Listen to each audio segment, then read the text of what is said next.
ప్రజలారా వినరండి ఈ సత్య సువార్త, సర్వజనులారా కనరండి ప్రభు సత్య సువార్త. వినవచ్చిన ప్రియులకు విమోచన యేసు వార్త. ప్రభు అయిన యేసుక్రీస్తు వారి యొక్క నామమున మిమ్మల్ని అందరినీ ప్రేమతో ఈ సత్య సువార్త అనే ఈ కార్యక్రమానికి ఆహ్వానాన్ని తెలియజేస్తూ ఉన్నా. మీ అందున్న క్రీస్తు, మీ కుటుంబంలో ఉన్న క్రీస్తు. గతంలో మీతో మాట్లాడుతున్నప్పుడు మన మధ్యలో ఉండిన తండ్రైన దేవుని గురించి నేను మీతో మాట్లాడి ఉన్నాను. కానీ ఈరోజుని మన మధ్యలోనికి వచ్చిన ప్రభు అయిన యేసుక్రీస్తు వారి గురించి నేను మీతో మాట్లాడాలని ఆశపడుతూ ఉన్నా. యోహాను సువార్త 2వ అధ్యాయము 1వ వచనం నుండి 11వ వచనం వరకు వ్రాయబడిన మాటలలో ఒక సన్నివేశం అక్కడ కనబడుతుంది. కానా అనే ఒక ఊరుంది. ఆ ఊరిలో ఒక వివాహము జరుగుతుంది. వివాహం అన్నప్పుడు కొత్తగా పెళ్ళవుతున్నటువంటి బిడ్డలు కదా, 2 కుటుంబాలు ఏకమవుతున్నటువంటి సన్నివేశం. వివాహం అనేటువంటి దానిలో నాన్నగారు చిన్నప్పుడు ఆయన చెప్పే నిర్వచనం ఏమంటూ వచ్చారంటే, విడిగానున్న వారిని వాక్యముతో హత్తుకొని ముడిపడింపచేయుట వివాహము. అఫ్కోర్స్ మనం పెట్టుకున్నామంతే, అదే అని నేను అనను. కానీ ఒక మంచి నిర్వచనంగా నాన్నగారు చెప్పినటువంటిది నా మనసులో పడింది కనుక ఆ మాట జ్ఞాపకం చేసుకున్నాను. విడిగానున్న వారిని వాక్యముతో హత్తుకునేటట్టుగా చేసి వారిని ముడివేయడమే వివాహము అని చెప్పేసి అని అన్నారు. సో ఇప్పుడు వాక్యమైనటువంటి యేసుక్రీస్తు వారు మన మధ్యలోనికి వచ్చినప్పుడు, మన వివాహంలోనికి వచ్చినప్పుడు అది మనకెంతో ఆశీర్వాదం కదా. అక్కడ రాయబడిన మాటలు ఏముందంటే, యోహాను సువార్త 2వ అధ్యాయంలో రాయబడుతున్న మాటలలో కానాలో జరుగుతున్నటువంటి వివాహమునకు యేసును ఆయన శిష్యులను పిలువబడిరి, ఆహ్వానించబడి ఉన్నారు. It is always better to invite Jesus. ఒకవేళ పిలవకపోయినా నేను చెప్తున్నాను, నా ప్రభువు, నేను ప్రకటిస్తున్నాను, నా ప్రభువు, నా దేవుడు, ఆయన మన ఇంట్లోకి వచ్చినాడు. ఆయన సర్వాంతర్యామి, ఆయన అన్ని చోట్ల ఉండినటువంటి దేవుడు మీ వివాహములోనికి వచ్చినాడు, మీ ఊరిలోనికి వచ్చినాడు, మీ దగ్గరకు వచ్చినాడు. భార్య భర్తలుగా ఉన్న మీ మధ్యలో తండ్రైన దేవుడిగా ఆయన దిగివచ్చి ఆయన మిమ్మల్ని ఆశీర్వదించున్నాడు. ఇప్పుడు ఈరోజు మనం చూస్తున్న ప్రకారంగా అయితే మనం ఆహ్వానించినప్పుడు ప్రభు అయిన యేసుక్రీస్తు వారు కుమారుడిగా ఈ లోకములోనికి వచ్చిన దేవాతి దేవుడు, యేసుక్రీస్తు ప్రభువుగా మానవుడిగా ఈ లోకములో జన్మించిన ఆ ప్రభువు ఆయన పిలువబడి ఉన్నప్పుడు ఆ వివాహానికి ఆయన కూడా వచ్చి ఉన్నారు. సో ఈరోజుని నేను మిమ్మల్ని కోరుతున్న మాట ఏమంటానంటే, ఫ్రెండ్స్, మీకు ఒకవేళ ఏ పరిస్థితులు ఎలాగున్నా మీ ఇంటిలోనికి ప్రతిరోజు పిలవడం తప్పేమీ కాదు. అలాగని మళ్ళా ప్రతిరోజు పిలిచేటప్పుడు మీ ఇంట్లో లేరు అన్న భావనతో పిలవటం కాదు. మళ్ళా ఒక్కొక్కసారి మనం పిలవాల్సిన పరిస్థితి వస్తే, ఆ మాట చెప్పాల్సి వస్తే దానికి ఒక అర్థం ఏమని వస్తుందంటే, అంటే మీ ఇంట్లో యేసుప్రభు లేడు కనుక యేసుప్రభుని పిలవండి అని చెప్పినట్టు ఉంటుంది కదా.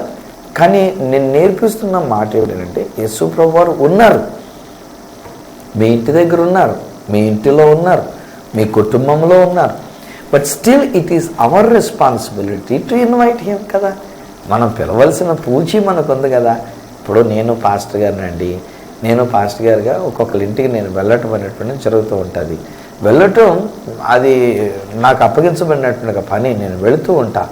But at the same time ఒకవేళ ఎవరైనా ఒక ఫోన్ చేసి, పాస్టర్ గారు దయచేసి ఒక్కసారి మా ఇంటికి రండి అన్నారనుకోండి, మిగతా లైన్లో వచ్చేటువంటి లైన్ కంటే కూడా ఇలా పిలిచారు కనుక వాళ్ళ దగ్గరకు ముందు వెళుతూ ఉంటా. నేను వెళ్ళడం నా ధర్మం, నేను వెళ్ళటం అనేటువంటిది అది నా యొక్క లక్షణం, అది నా యొక్క స్వభావం. నేను వెళతాను, ఖచ్చితంగా వాళ్ళని విజిట్ చేస్తాను.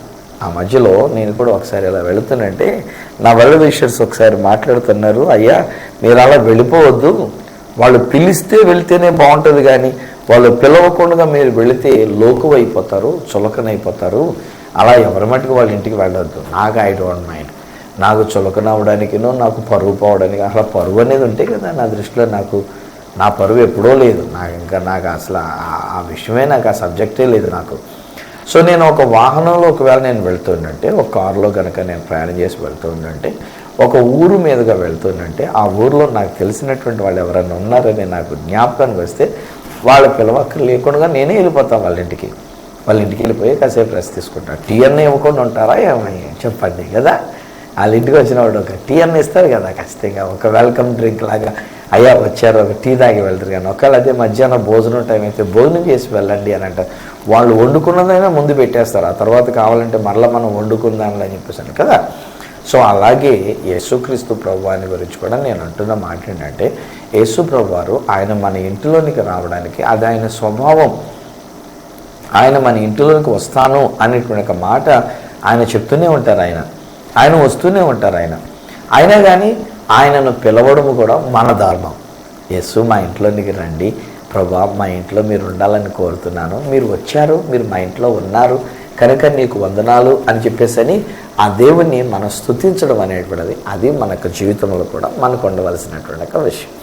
సో ఇక్కడ యేసు ప్రభు గారు పిలువబడ్డారు. ఈలోగా యేసు ప్రభువును ఆయన యొక్క శిష్యులు కూడా పిలువబడ్డారు అన్నది. 12 మంది శిష్యులే వచ్చారో, 70 మంది శిష్యులే వచ్చారో, లేక ఇంకా అనేక మంది వచ్చేసారో, మొత్తానికి వాళ్ళకు ఉన్నటువంటి ఒక వెల్కమ్ డ్రింక్ అంతా కూడా అయిపోయింది. ఉన్న ద్రాక్షరసం అంతా కూడా అయిపోయింది. ఒక్కొక్కరికి ఇచ్చేసేసరికల్లా ద్రాక్షరసం అయిపోయింది. ఇప్పుడు ఇంకా వచ్చేవాళ్ళు ఉన్నారు. ఇప్పుడు ఇంకా యేసు ప్రభువే మొట్టమొదటిగా వచ్చినటువంటి ఆయన, ఇంకా వచ్చేటువంటి వాళ్ళు చాలామంది ఉండిన్నారు. ఇప్పుడు వాళ్ళందరికీ ఏదైనా డ్రింక్ ఇవ్వాలి అని అంటే ఇప్పుడు ఆ ద్రాక్షరసం ఇక లేదు. ఆ ద్రాక్షరసం లేకుండా, డ్రింక్ లేకుండా, వచ్చినటువంటి వాళ్ళకి తాగడానికి మంచినీళ్ళన్నా ఇవ్వకుండా, వచ్చినటువంటి వాళ్ళు త్రాగడానికి ఒక కప్పు టీ అన్నా ఇవ్వకుండా ఉంటే ఇక చూడండి ఎంత టెన్షన్ అయిపోతూ ఉంటుంది. నా మటుకు నేను అర్థం చేసుకోగలను. నేను బయట దేశాన్ని తీసుకుని వెళ్ళేటప్పుడు, ఇజ్రాయెల్ దేశాలకి వాటికి తీసుకొని వెళ్ళేటప్పుడు సాధారణంగా వాళ్ళకి అక్కడ ఎప్పుడు కూడా ఉన్నటువంటి ఒక అలవాటు వెల్కమ్ డ్రింక్ అనేటువంటిది ఉండడం అలవాటు. కానీ మన వాళ్ళకి ఏమో టీ తాగడం అలవాటు కదా. మన ఇండియాలో ఏంటంటే మాటికి టీ అంటూ ఉంటాం. ఏదైనా ఒక టీ కొనుక్కుందాం, టీ తాగుదాం రండి, లేదా టీకి వెళ్ళొద్దాం రండి, లేదా ఎవరింటికైనా వెళ్ళినప్పుడు ఒక టీ తాగి వెళ్తురు కానీ ఉండండి అని చెప్పేసి ఒక టీ అని చెప్పేసి మనం కామన్గా మనం ఇచ్చేటువంటి ఒక విషయం. కానీ ఒకవేళ ఎవరింటికైనా వెళ్ళినప్పుడు మనకు ఒక టీ కూడా ఇవ్వలేదు అనుకోండి, కనీసం మనం ఎంత టెన్షన్ పడుతూ ఉంటాం కదా, అంటూ ఉంటాం. కనీసం ఆ ఇంటికి వెళ్ళామంటే కనీసం టీ అన్నీ ఇవ్వరండి బాధంగాను. కనీసం టీ ఇవ్వాలన్న జ్ఞానం కూడా ఉండదండి వాళ్ళకి. వాళ్ళ అమ్మ అంతే, వాళ్ళ పిల్లలు అంతే, ఎవరో కనీసం పట్టించుకోరండి. ఒక టీ చుక్క తాగమని అనరండి అని చెప్పేసి అని ఎన్ని మాటలు మనం అనేసుకుంటూ ఉంటాం. బహుశా అక్కడ పరిస్థితులు ఎలా ఉన్నాయో మనకు తెలియదు. ఇంట్లో పాలు ఉండి ఉండొచ్చు, ఇంట్లో గ్యాస్ ఉందో లేదో, ఒకవేళ ఇంట్లో పరిస్థితులు ఎలా ఉన్నాయో, లేకపోతే వాళ్ళు మానసికంగా ఏ విధమైన టెన్షన్తో ఉండి ఉన్నారో, ఏ విధమైన ఒత్తిడులకు వాళ్ళు గురైనటువంటి వాళ్ళు ఉండి ఉన్నారో మనం పట్టించుకోము. మనకు టీ ఇవ్వలేదు కనుక అనేస్తాం. అలాగే ఆ రోజుల్లో వచ్చినటువంటి వారికి వెల్కమ్ డ్రింక్ ఇవ్వకపోతే చాలా అప్రతిష్ట, వారికి చాలా పరువు పోగొట్టుకున్నటువంటి ఒక పరిస్థితి. సో అందుకని చాలా టెన్షన్ అయిపోయింది అక్కడ. ఈలోగా యేసు తల్లి అయినటువంటి ఒక మరియ గారు, యేసు ప్రభు గారు కూడా అక్కడికి పిలువబడ్డారు కనుక యేసు ప్రభు దగ్గరికి వచ్చి ఆయనతో ఒక మాట చెప్తున్నారు, నాయన ఇక్కడ ఇంట్లో ద్రాక్షరసం అయిపోయింది, నువ్వైతే వచ్చేవు బాగానే ఉంది, కానీ నువ్వు వచ్చిన ఇంట్లోనే ఒక లోటు ఏర్పడింది, వీళ్ళకి ఒక ఇబ్బందికరమైన పరిస్థితి ఏర్పడింది కనుక నువ్వే ఏదైనా చేయాలి అని చెప్పేసి అన్నది. అప్పటికి ప్రభువారు మాట్లాడుతూ అంటున్నారు కదా, అమ్మ నా సమయం ఇంకా రాలేదు, నన్ను ఏం చేయమంటావు చెప్పు, అప్పుడే ఇంకా నా సమయం రాలేదని చెప్పి ఆయన జవాబిచ్చారు. కానీ మరియమ్మ గారు భలే పనిచేసిందండి.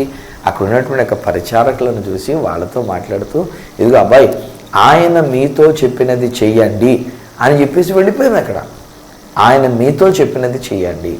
ఈ రోజున కూడా నేను మీతో ఇదే పంచుకుంటున్నాను. హాయ్ ఫ్రెండ్స్, భార్య భర్తలుగా కొత్తగా పెళ్ళయ్యి లేక వివాహ బంధంలోనికి అడుగుపెట్టి వైవాహిక జీవితంలో ముందుకు సాగుతున్నటువంటి మన యొక్క జీవితంలో బహుశా ఎలాంటి కష్టాలు మనం ఎదుర్కొంటూ ఉన్నామో, ఎలాంటి లోటు మనం ఎదుర్కొంటూ ఉన్నామో, ఏ ఇబ్బందులను మనం ఎదుర్కొంటూ ఉండి ఉన్నామో, ఏ విధమైనటువంటి యొక్క లేమి మన కుటుంబంలో ఎదుర్కొంటూ ఉన్నామో.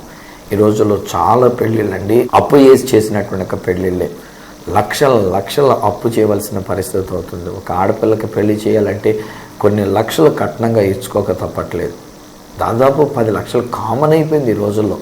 కట్నం అనే పేరు ఎత్తుకోగానే మామూలుగా ఏదో పెళ్లి ఖర్చులకి లేకపోతే గిఫ్ట్గా మేము ఇస్తున్నట్టుదని ఏదో వంక చెప్పి మొత్తానికి అన్ని లక్షలు డిమాండ్ చేస్తున్నారు. పోనీ అక్కడితో ఊరుకుంటారా? ఇన్ని లక్షలు అడిగిన తర్వాత మళ్ళీ మా అబ్బాయికి ఏం పెడతారు? వాచ్ పెడతారా, ఉంగరం పెడతారా, బ్రాస్లెట్ పెడతారా, ఇంకా మెడలోకి ఏమైనా చైన్ పెడతారా? ఇవన్నీ అనేసరికి వాటికి మళ్ళీ ఒక 2-3 లక్షలు అవ్వడానికి అయినట్టు. పోనీ అక్కడితో ఊరుకుంటారా? మళ్ళా తర్వాత మాట్లాడుతుంటారు కదా, మా అబ్బాయికి ఒక బైక్ పెట్టరా, మా అబ్బాయికి ఒక స్కూటీ పెట్టరా, మా అబ్బాయికి ఒక కారు అన్న ఇవ్వరా, ఇలాంటివి పెట్టుకుంటే మళ్ళీ దానికి ఇంకా అనేకమైనటువంటి లక్షలు మళ్ళీ దానికి ఖర్చు అవుతున్నట్టు. ఈ రోజుల్లో పెళ్లి చేసేసరికి ఎంత అప్పు అయిపోతున్నటువంటి పరిస్థితుల్లో కాదు, ఈరోజు చాలా ఇబ్బందులు అనేటువంటి మనం ఎదుర్కొంటూ ఉన్నాం. ఏమో ఈరోజు నేను ఇలా మాట్లాడుతున్నట్టే నా కార్యక్రమాన్ని వీక్షిస్తున్న అనేక మంది ప్రజలలో కొంతమంది మీరు ఆర్థికంగా చాలా నలిగిపోతున్న స్థితిలో ఉండి ఉన్నారు. ఆర్థికంగా మీరు ఇబ్బందికరమైన పరిస్థితుల్లో ఉన్నారు. మీ ఆర్థిక విషయంలో లోటు అనేది మీరు కలిగి ఉన్నారు. లేమిని కలిగిన వారుగా ఉండి ఉన్నారు. దిక్కుతోచని పరిస్థితుల్లో ఉండి ఉన్నారు. ఎక్కడ చూసినా మీరు అప్పులు చేసేశారు. ఏమండి, నేను అప్పు అనేటువంటి దానికి మాత్రం పూర్తిగా వ్యతిరేకంగా మాట్లాడుతానండి.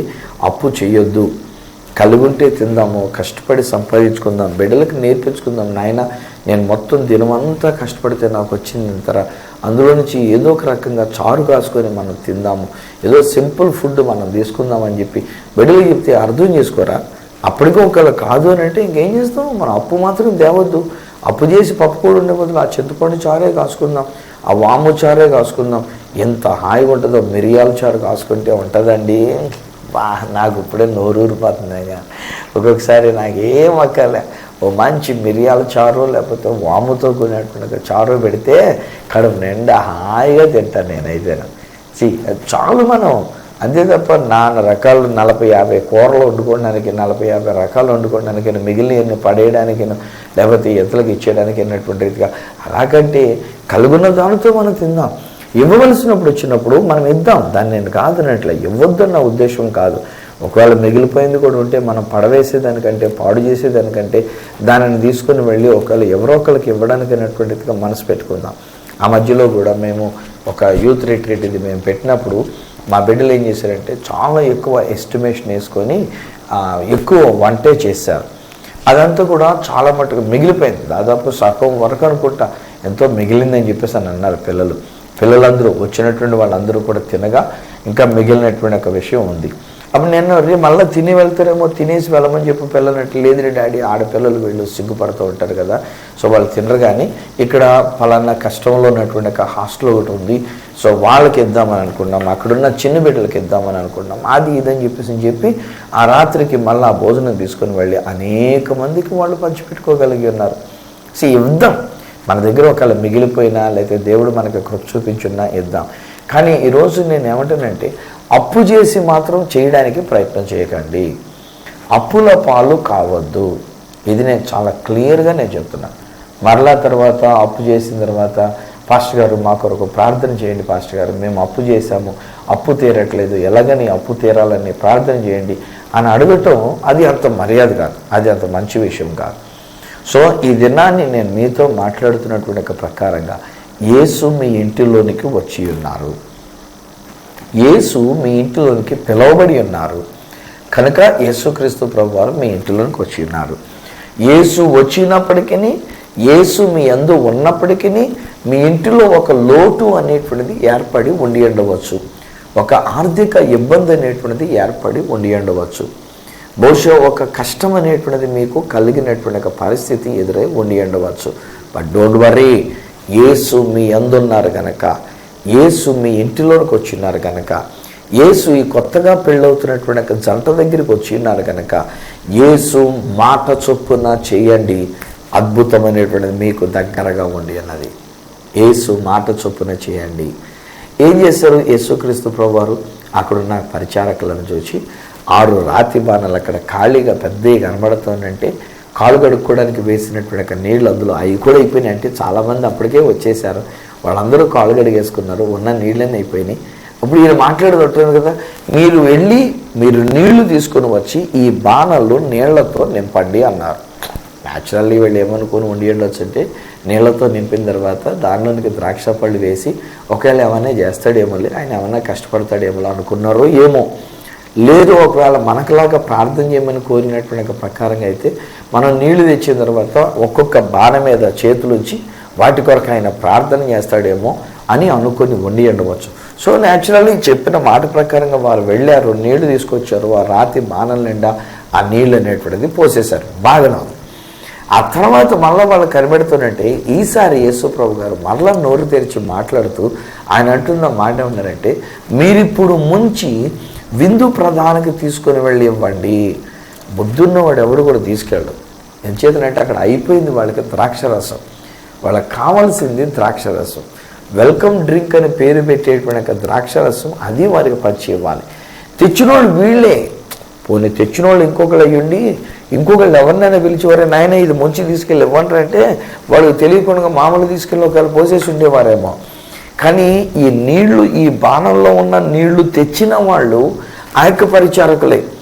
వాళ్ళనే చూచి మళ్ళీ మాట్లాడితే ఏమంటే, మీరు ఇప్పుడు ముంచి విందు ప్రధాన దగ్గరికి తీసుకొని వెళ్ళిపోయండి అని చెప్పేసి ఆయన చెప్తుందంటే వాళ్ళకి పిచ్చికిపోయి ఉండాలి.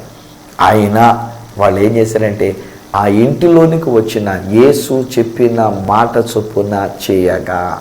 హాయ్ ఫ్రెండ్స్, ఇది నాన్న మీ ఇంటిలోనికి యేసు ప్రభు వచ్చినారు, మీ కుటుంబంలోనికి యేసు ప్రభు వచ్చినారు. నూతనంగా మీ ఇల్లు మొదలు పెట్టుకున్నారు, నూతనంగా మీ కుటుంబ జీవితాన్ని మొదలు పెట్టుకుని ఉన్నారు. అఫ్కోర్స్ మీకు ఇబ్బందులు అనేటువంటివి ఉన్నాయి, ఆర్థిక ఇబ్బందులు అనేటువంటివి ఉన్నాయి, సమస్యలు అనేటువంటివి మీరు ఎదుర్కొంటూ ఉన్నారు. నేను చూస్తున్న ఒక కుటుంబం, మీరు ఇంతకుముందు బాగా బ్రతికినటువంటి వారు, చాలా మంచిగా సమృద్ధిగా మీరు బ్రతికినటువంటి వారు. కానీ ఈ రోజుని బయటకు వచ్చి మీరు ఒక అద్దె ఇంటిలో మీరు ఉంటూ ఉన్నారు. ఆ అద్దె మీరు కట్టలేని పరిస్థితుల్లో మీరుండి ఉన్నారు. ఏ రోజుకు ఆ రోజు గడవడం చాలా కష్టతరమైనటువంటి ఒక పరిస్థితిలో మీరు ఉంటూ ఉన్నారు. ఈ రోజున మీరు నలిగిపోతున్న స్థితిలో ఉండి ఉన్నారు. మీరు ప్రశ్న వేసుకుంటూ అనుకున్నారు, ఏమండి మీరు చెప్తున్న ఆ యేసు ప్రభు మా ఇంట్లో ఉండుంటే మాకెందుకు ఇలాంటి పరిస్థితులు జరగాలి, మాకెందుకు ఈ ఆర్థిక ఇబ్బందులు రావాలి, మాకెందుకు ఈ స్థితిగతులు మేము ఎదుర్కోవాలి. అందులో ఒకవేళ ఒక వ్యక్తి మీరు దేవుని యొక్క సేవ చేస్తున్న వారుగా ఉండి ఉన్నారేమో, మీరు దేవుని కొరకు వాడబడుతున్నటువంటి ఒక వ్యక్తులుగా ఉండి ఉన్నారు. But still you are facing so much of problem in your family కదా. ఫినాన్షియల్ ప్రాబ్లమ్స్ అనేటువంటివి చాలా ఎక్కువగా మీరు ఎదుర్కొంటూ ఉండి ఉన్నారు. బహుశా ఈ నా మాటలు వినుచున్న వారిలో ఒకరు మీరు మునుపు గవర్నమెంట్ ఉద్యోగం చేస్తూ వచ్చున్నారు. ఏదో దేవుడు పిలిచాడన్న ప్రేరేపణ వచ్చింది, అందుచేత మీరు మీ యొక్క ఆ ఉద్యోగాన్ని విడిచిపెట్టేసి మీ యొక్క జీతాన్ని విడిచిపెట్టేసుకొని ఇప్పుడు దేవుని యొక్క సేవ కొరకు మీరు వచ్చున్నారు. సరైనటువంటి సమృద్ధి లేకుండా లోటు అనేటువంటి మీరు ఎదుర్కొన్నారు. బిడ్డల్ని చదివించలేక, బహుశా బిడ్డలకి ఫీజులు కట్టలేక, బిడ్డలకు మంచి భోజనం మనం పెట్టలేక, ఎప్పుడైనా ఒక రోజుని బయటికి తీసుకొని వెళ్ళి వాళ్ళకి ఏదైనా హోటల్లో మంచి భోజనం ఇప్పిద్దాం అనుకుంటే అంత డబ్బు లేనట్టుగా, అంత పరిస్థితి, అంత స్తోమత లేనట్టుగా ఒకవేళ మీరు నలిగిపోతున్నారు. ఈరోజు నేను చెప్తున్నా, మీ ఇంట్లో యేసు ఉన్నారు, మీ భార్య భర్తల మధ్యలోనికి యేసు వచ్చినారు, మీ కుటుంబంలోనికి, మీ వివాహంలోనికి యేసుక్రీస్తు ప్రభుని మీరు ఆహ్వానించుకున్నారు కనుక ఆ యేసుక్రీస్తు ప్రభువారు మీ ఇంటిలోనికి వచ్చి ఉన్నారు. ఆ యేసుక్రీస్తు ప్రభువారిని మీ యొక్క హృదయంలో మీరు కలిగి ఉన్నారు. ఇప్పుడు మీరు చేయాల్సింది ఏంటంటే ఆయన చెప్పిన మాట చొప్పున చేయండి. ఆయన చెప్పిన మాట చొప్పున. No matter it may seem to be ridiculous. ఒకవేళ నీళ్లు తీసుకొచ్చి పోసిన తర్వాత ఈ నీళ్లు తీసుకొని వెళ్ళి ఇవ్వండి అంటే బుద్ధిహీనం, అవివేకంగా అనిపిస్తుంది. కానీ ఈరోజు నేను అంటాను, అయినా పర్లే, అవివేకమైన పనే చేయండి. ఆయన చెప్పిన పని చేయండి అంతే, ఆయన చెప్పినట్టుగా చేయండి అంతే. ఎలాంటి అద్భుతం జరుగుతుందో మీరే చూద్దరు. కానీ అక్కడ జరిగినటువంటి ఒక అద్భుతం ఏమిటంటే, అవి తెచ్చింది నీళ్లు, తెచ్చిన వాళ్ళు వాళ్ళే ఆ నీళ్లే ముంచి తీసుకుని వెళ్ళి విందు ప్రధానికి పోశారు. ఏం జరిగిందో, ఎప్పుడు జరిగిందో కూడా వాళ్ళకి తెలియదండి. ఆ నీళ్ళు తీసుకుని వెళ్ళి పోస్తూనంటే అది ద్రాక్షరసంగా వారికి పోయబడుతూ వచ్చింది. తాగినటువంటి వాళ్ళు అంటారు కదా, ఏమయ్యా పెళ్లి కుమారుడా, పెళ్లి కుమారు తాలూకా మనుషులరా, ఎవరైనా ముందు మంచి రసము పోసి ప్రజలు మత్తుగా ఉన్న తర్వాత జబ్బు రసం అంటే కల్తీ రకమైనటువంటి రసం, నీళ్ళు ఎక్కువ కలిపేసినటువంటి పల్సమైనటువంటి మద్యం అది కదా ఇస్తారు. నీవేంటి ఎంత రుచికరమైనటువంటి ద్రాక్షరసం చివరకు ఉన్నావేంటి, ముందు పంచి పెట్టుకోవడం కాకుండా ఇప్పటి వరకు ఇంకా ఎంత మంచి ద్రాక్షరసం అని విస్తుపోయేటంతటి మంచి ద్రాక్షరసం యేసు నోటి మాట ద్వారా జరిగే అన్నది. ఈరోజు నేను మీరు చెప్తున్నా, అమ్మారే భార్య భర్తలుగా మీరు పెళ్లి చేసుకొని మీ సంసారాన్ని మొదలుపెట్టి ఉన్నారు. మీరు ఈ మధ్యనే పెళ్లి చేసుకొని 1-2 నెలల క్రితం మీరు వివాహం గావించబడి మీ జీవితంలో ముందుకు వెళ్ళడానికి ఇష్టపడుతున్నారు. ఈరోజు నేను చెప్తున్న ఈ సత్య సువార్త ఏంటంటే, నేను ప్రకటిస్తున్న యేసు మీ ఇంటిలో ఉన్నారు, మీ ఇంటిలోనికి వచ్చి ఉన్నారు, ఆయనంతటా ఆయన వచ్చి ఉన్నారు. మీరు కూడా మీ బాధ్యతగా ఆయనను రండి అని మీరు పిలిచినారు. మీ ఇంటిలోనికి వచ్చిన యేసు మీ కొరకు అద్భుతము చేయడానికి సిద్ధంగా ఉన్నారు, ఆశ్చర్యమైన కార్యము చేయడానికి సిద్ధంగా ఉన్నారు. నీళ్లను ద్రాక్షరసంగా మార్చి ఒక అద్భుతాన్ని జరిగించడానికి ఆయన సంసిద్ధంగా ఉండి ఉన్నారు. అది ఎలా జరుగుతుంది అనంటే, యేసు మాట చొప్పున. ఈరోజు నేను మీకు ప్రకటిస్తున్న ఈ సత్య సువార్త, ఇది దేవుని యొక్క శక్తి అయి ఉన్నది. ఈ సత్య సువార్త అద్భుతములను మీ కొరకు చేస్తూ ఉన్నది. మీ లోటులన్నింటినీ తీర్చగలిగినటువంటి ఈ సత్య సువార్తని ఈరోజు నేను మీతో పంచుకుంటూ ఉన్నా. No matter what the problem you may be having, no matter what lacking you may have in your life. ఈ జీవితంలో ఒకవేళ ఎలాంటి లోటు ఉండి అన్నప్పటికీ, అది ఆర్థికపరమైన లోటు కావచ్చు, ప్రేమ అనే లోటు కావచ్చు, సంతోషం అనే లోటు కావచ్చు, సమాధానం అనే లోటు కావచ్చు, ఎటువంటి లోటు అయినప్పటికైనా సరే, ఈరోజు నేను మీకు వాగ్దానం చేస్తున్నటువంటి ఒక మాట ఏంటంటే, నేను ప్రకటిస్తున్న యేసు మీ ఇంటిలోనికి వచ్చినారు, మీ ఇంటిలోనికి పిలువబడి ఉన్నారు, మీ క్రొత్తగా ప్రారంభిస్తున్న ఇంటిలోనికి ఆయన వచ్చినారు. అందరికీ క్రొత్తగా ప్రారంభించారు కనుక అంత బాగానే కనబడుతుంది, అంత బాగానే ఉన్నట్టుగా అనిపిస్తాయి.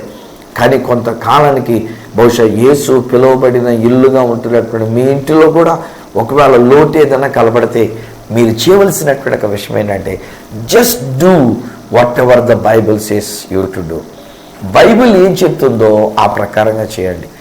బైబిల్లో యేసుక్రీస్తు ప్రభువారు ఏం చెప్పి అన్నారో ఆ ప్రకారంగా చేయడానికి ప్రయత్నం చేయండి. ఎప్పుడైతే ఆ ప్రభు చెప్పిన మాట ప్రకారంగా మనం చేయగలుగుతామో, ఇలా చెప్తా, అద్భుతం మీ దగ్గరే ఉందండి, అద్భుతం మీ దగ్గర ఉందండి. డోంట్ వర్రీ నా ప్రియ స్నేహితులారా, కలవరపడద్దు, కలత చెందవద్దు, లోటును చూసుకొని బెంబేలెత్తిపోవద్దు, మీకు ఎదురైన ఆర్థిక ఇబ్బందిని చూసుకొని మీరు కలవరపడవద్దు. మనం చేయాల్సిందల్లా ఏంటంటే, ఆయన చెప్పిన మాట చొప్పున చేయడమే. ఆయన ఏం చెప్తాడు, ఎలా అనిపించినా, మనకు వివేకం అనిపించినా అవివేకం అనిపించినా అది నాకు అనవసరం. ఈరోజు నేను చెప్పగలుగుతున్న మాట ఏమంటానంటే, నా యేసు చెప్పిన మాట చొప్పున, నా యేసు యొక్క మాట చొప్పున నేను చేసినప్పుడు ఆయన నా ప్రతి అవసరత, నా అక్కరలన్నీ తీరుస్తున్నాడు. ఈరోజుని ప్రభు మహిమార్థమై నేను చెప్తున్నాను బిడ్డలు, నెలకి నేను టీవీలో సువార్తను పఠించడానికి చాలా ఖర్చు పెడుతూ ఉన్నా. ఒక నెలకి నేను ఖర్చు పెడుతున్నటువంటిది చాలా నా శక్తికి మించిన రీతిగా నేను ఖర్చు పెడుతూ ఉన్నా. దేవుని కృపను బట్టి ఈరోజు నేను చెప్తున్నా, ఎప్పుడు ఒక్క ప్రోగ్రాంలో కూడా నాకు కానుకలు పంపించండి, నాకు విరాళాలు పంపించండి, ప్రోగ్రాం ఆగిపోయేటువంటి ఒక ప్రమాదంలోనికి వచ్చింది, ఇప్పుడు ప్రోగ్రాం మేము ముందుకు వెళ్ళలేకపోతున్నాం, సో దయచేసి మీ విరాళాలు పంపించండి అని ఒక్కసారి కూడా నేను నా ప్రోగ్రాంలో చెప్పలే, నేను అడగను కూడా. ఒకవేళ డబ్బులు లేకపోతే ఛానల్లో వాక్యం చెప్పడం మానేస్తా, అంతే తప్ప నేను అడగవలసిన పని నాకు లేదు, అడుక్కోవాల్సిన పని నాకు లేదు. కానీ ఒకటి నేను ఎరుగుదాం, యేసు నా ఇంటిలో ఉండి ఉన్నారు, యేసు నా జీవితంలో ఉండి ఉన్నారు, నా కుటుంబం పోషింపబడుతుంది, నా బిడ్డల యొక్క వివాహాలు అప్పు లేకుండా చేయడం జరిగింది, ఒక ఇల్లు కట్టుకున్నాం, అప్పు లేకుండా ఇల్లు కట్టుకోవడానికి దేవుడు కృప చూపించినారు, ఇప్పుడు నా జీవితం సాగుతుంది, అప్పు లేకుండా నా జీవితం అనేటువంటిది కొనసాగుతూ ఉంది. ఇంకా 10 మందికి ఏమైనా చేయగలిగితే చేయడానికి అయినటువంటి రీతిలన్నీ దేవుడు నన్ను ఆస్వాదించినాడు తప్ప ఒకరికి చేయి చాపి అడుక్కునేటువంటి ఒక పరిస్థితుల్లో నా దేవుడు నన్ను పెట్టలే. ఎందుకంటే నా యేసయ్య నాతో ఉండి ఉన్నారు కనుక, నా ప్రభు చెప్పిన మాటలు నా దగ్గర ఉండి ఉన్నవి కనుక, ఆయన మాట చొప్పున చేయగా నా ప్రతి అవసరత ఆయన తీర్చినాడు కనుక, ఈరోజు నేను మీకు కూడా చెప్తున్నా, అమ్మా మీ ఇంటిలోనికి యేసుప్రభు వచ్చినారు, బ్రదరు మీ ఇంటిలోనికి యేసుప్రభు వచ్చినారు.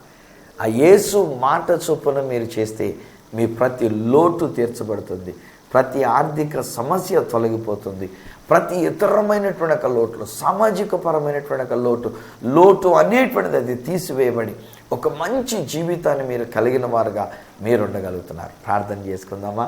పరమందున్న మా తండ్రి, మీకు వందనాలు, మీకు స్తోత్రాలు నేను చెల్లించుకుంటూ ఉన్నాను.